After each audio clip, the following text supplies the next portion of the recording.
All right, hello everyone, and welcome to Unit 7. We're moving on to Unit 7 now. So that means you've completed Unit 6, which was all about right triangles. And as you can see by the front page of this note packet, Unit 7 is going to be all about circles. And so we might as well just get into it right away. We're going to talk about Part 1 today, which is Target 18. And that says I can identify and use parts of circles and solve problems involving the circumference of a circle. And so here we go. And let's start just right away with a circle definition. So a circle, what it's defined to be is it's a set of all points equidistant from the center. And so this equidistant word is important. Obviously, so is the word center. So I'm going to put a dot in the middle of this circle. So we would consider that the center.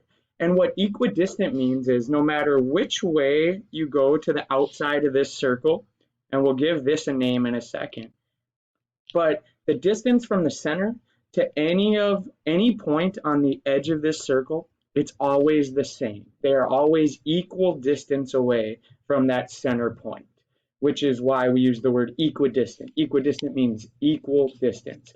So all points on the outside of the circle, so on the circle itself, are all the same length away from that center point. And so that's what a circle just is. The set of points that are all the same distance away from some center. Now, let's talk about some just different lines and different things we can draw within a circle that will bring about some properties and some other information that we'll use to solve problems. So a couple of the two most important things we need to know about circles are diameters and radiuses. And so I'm going to put a dot in the middle of each of these circles again. And what a diameter is a chord, and we will talk about a chord in just a second, but a diameter is a chord that passes through the center.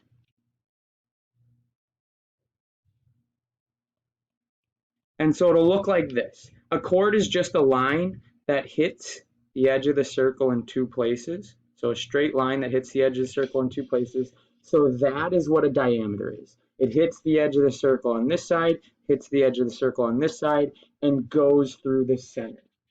Now what a radius is half a diameter. And so this would be half a diameter. And we notate this as R most of the time. And so R stands for radius. And so if a radius is half of a diameter, then a diameter is comprised of two radiuses. So a full diameter equals two radiuses. And remember, every single line that we draw from the center to the outside of a circle, all of those points are equal distance. So we can draw this radius anywhere we want, and we can draw like 5 of them here, and they are all the exact same length. So if one of the R's was like 5 inches, let's say, then every single other radius would be 5 inches. As well as if we convert that to a diameter, since a diameter is 2 radiuses, if one radius is 5, then your diameter would be twice as big, so your diameter would be 10. And that's going to be something that we really need to understand here. Diameter equals 2 radiuses, or a radius is half of a diameter. And we will use that property quite a bit. Now, let's keep talking about these other things. A chord. So like I mentioned, a diameter is a chord, which just has to pass through the center. And so what a chord is it's a segment, and we can draw it in a number of ways, but it's just a segment who has its endpoints on the edge of the circle. And I'm going to draw a center here. And so I have drawn 2 chords now. If I label these as PS and R, we can say that segment PS and segment PR are segments whose endpoints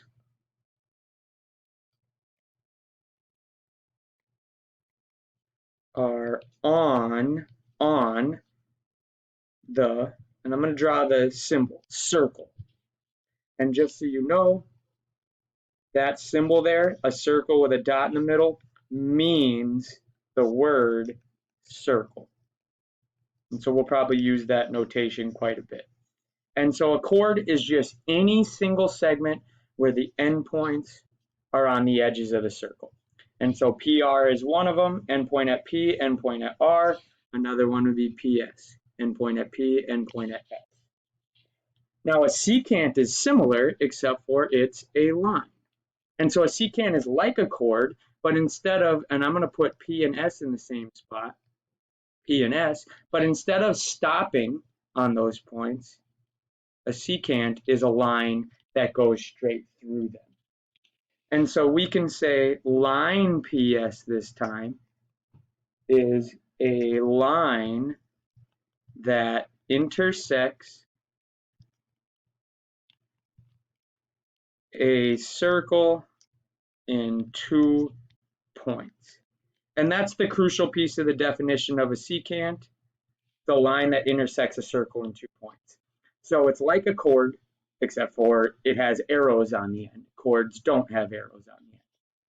And then finally, a tangent.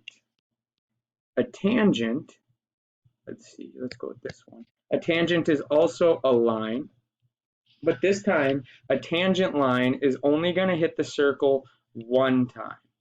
So a secant hits it twice, a tangent hits it once, which means a secant goes through the circle and a tangent does not. It just brushes up against the edge, but never goes through. So we'll call this point T. And if a tangent line hits a circle at one spot, the spot it hits it at is called the point of tangency. So in this picture, point T is our point of tangency. And I'm going to call this line line N. That's supposed to be a cursive N. And we can say line N is a line that intersects the circle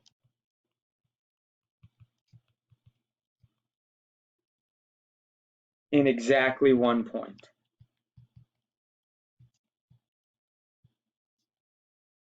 And that's the crucial thing about the definition of a tangent, intersects the circle in 1 point. Over here, a secant is a line that intersects a circle in 2 points.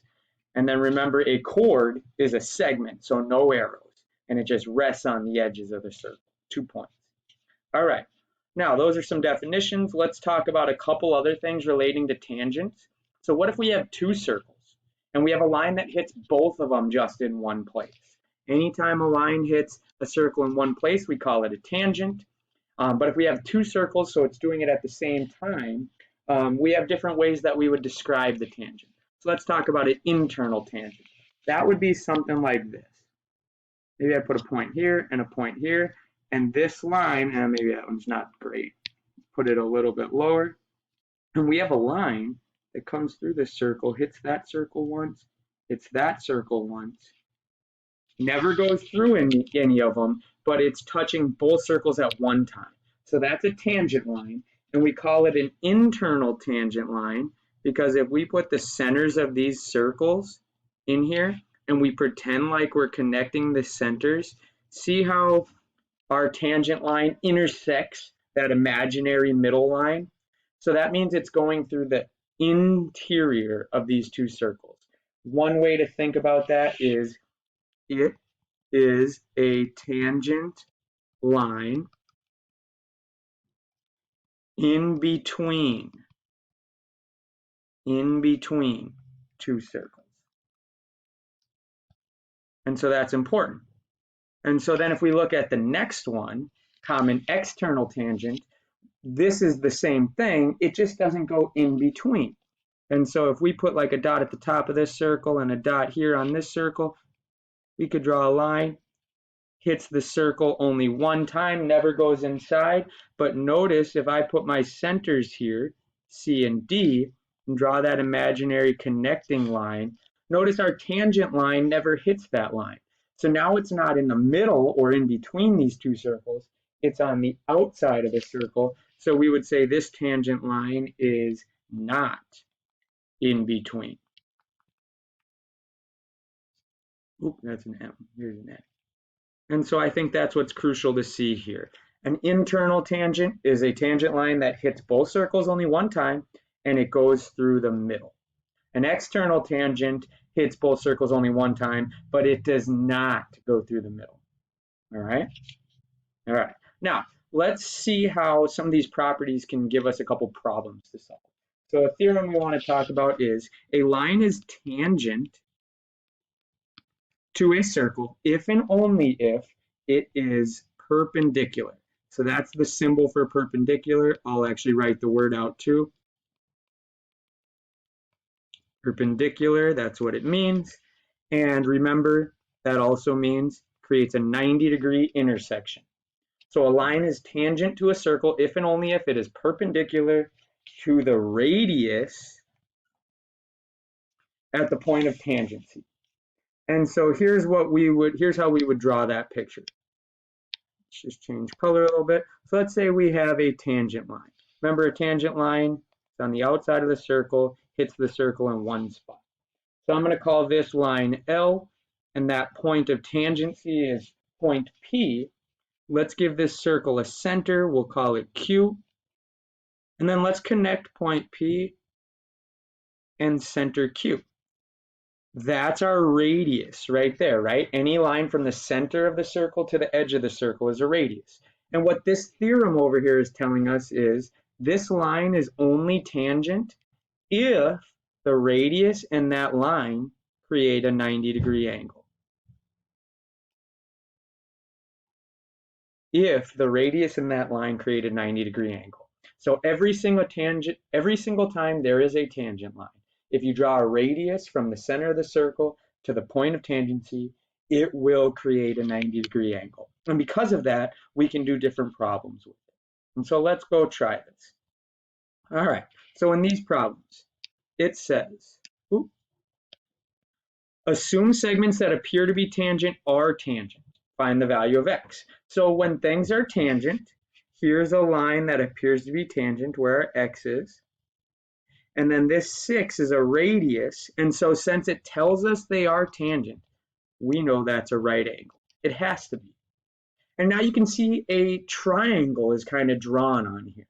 And because it's a right triangle, and because we know parts of this triangle, we can use the Pythagorean Theorem, which is a squared plus b squared equals c squared, to solve for a missing side length. And in this case, that would be x, right? And so let's do that. But we need to notice some things. We know this radius over here is 6, but you'll see that to continue our triangle, there's another part of that line. So that line is actually a diameter, but they've only shown us the radius number. Remember, we talked about diameters and radiuses up here. A radius is half a diameter. So a diameter is, right, diameter is twice as big as a radius. And so if we go back to this problem, we need to understand that since this side of our diameter was 6, the other side would be 6 as well, making our whole diameter be 12. So that side of our right triangle is really 12. We had to use that idea of radius and diameter to figure out that both parts would be 6, again giving us the entire thing as 12. And so now we're ready to solve for x, because we can do a squared plus b squared equals c squared. Remember, c is always across from our 90-degree angle, and it's always our biggest number, our biggest side, so that would be 25. And so what we want to solve this problem is x squared plus 12 squared equals 25 squared. And so let's do this math. We'll solve for x. X squared plus 144 equals 625. We'll subtract 144 from both sides. We get x squared equals 481. And then as always, we finish by taking the square root of both sides, and we get x equals 21.9. Perfect. So the thing to remember is tangent lines and radiuses create right angles. And then we can do a squared plus b squared equals c squared to solve that. Now I believe I'm running out of time on this video. I will make another one real quick and we'll continue this notepad.